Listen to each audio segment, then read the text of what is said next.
What's up, man? What's up? Yan, dito po tayo ngayon. Shoutout muna sa lahat ng ating subscribers.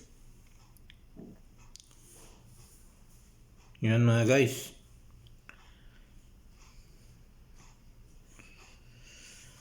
Ay.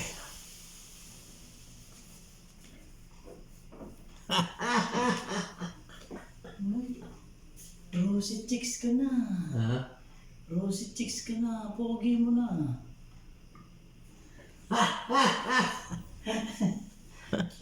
Okay raw ako. Ang landi mo puta.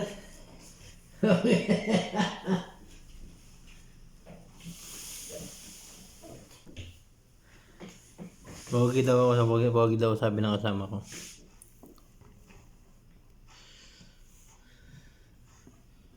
Pogi daw tayo sabi ng kasama ko. By the way, mga kaibigan.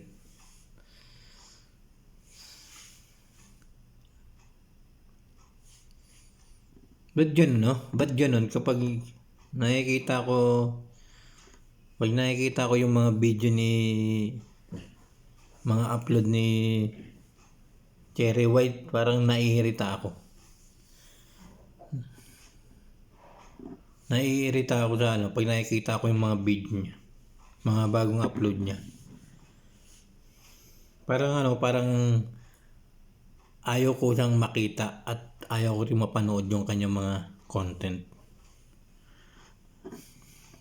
Dati kasi, mga guys,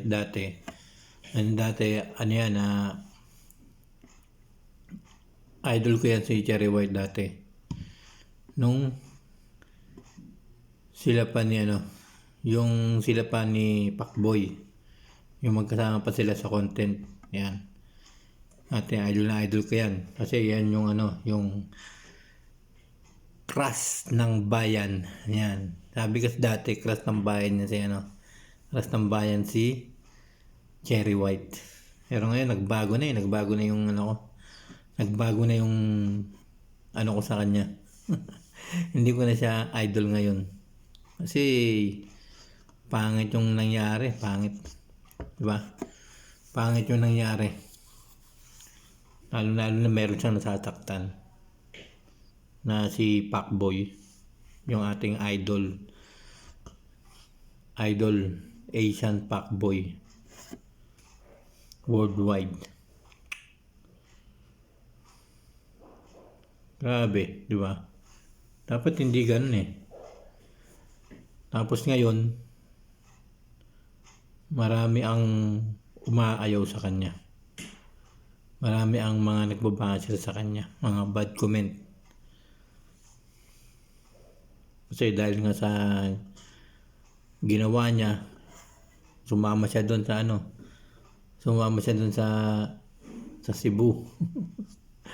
Pumunta lang doon sa Cebu, hindi na nakabalik. Bumalik man, nagpaalam lang na para matapos na yung kala Pacboy.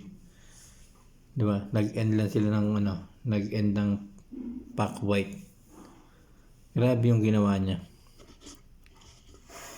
Tapos ngayon, diba? Tapos ngayon, nanggagaliitin na siya. Kasi nag-post siya sa kanyang FB. Yan, nag-post siya sa kanyang FB na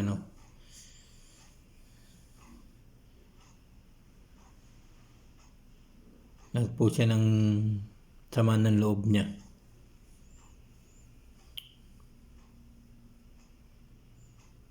Di ba?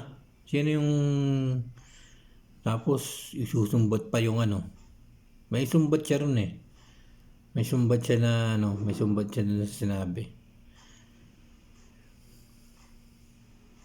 Siyempre masasaktan talaga yung tao na yun. Si Pacboy. Siyempre nagmahal siya. Nagmahal siya sa babaeng hindi pala pwedeng mahalin. Yan. Hindi si Cherry White. Yan, payo ko lang kay Cherry White.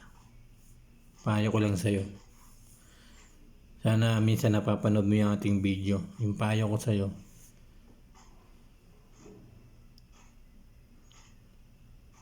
sa mga susunod mong mga yan sa inyong dalaw ni Pacboy ani Boy Boy Tapang yan, sana maging masaya kayo, di ba, maging masaya at sana yung nangyari kay Pacboy ay hindi mangyayari sa inyo uli ni Boy Tapang kasi napapangit na paulit-ulit ka na lang na lipat-lipat na lang ng lalaki, di ba? Hindi naman sa inaano, kaya lang pangit kasi. Pangit talaga. Maganda ka Cherry White, pero pangit naman yung mga pinapakita, di ba? Pangit yung mga ginagawa.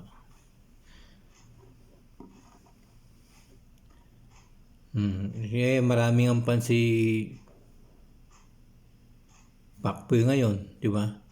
Kasi nga tinutulungan siya ng Evo, yung bumubuo ng Evo, di ba? Evo All-Star. Tinutulungan siya. Kaya maraming nakikimpatsa sa kanya kasi gusto ng mga tao mapasaya uli si Pacboy. Kasi grabe yung nangyari sa kanya. Nung nakikita nung sinundukan ni Boy Tapang sa airport, di ba? Sumakay kayo sa kotse niya. Siyempre mapapanood yun ni Pacboy. Dapat para hindi masaktan si Pacboy, dapat mga ganung bagay tinatago na lang yun. Huwag naman video, di ba?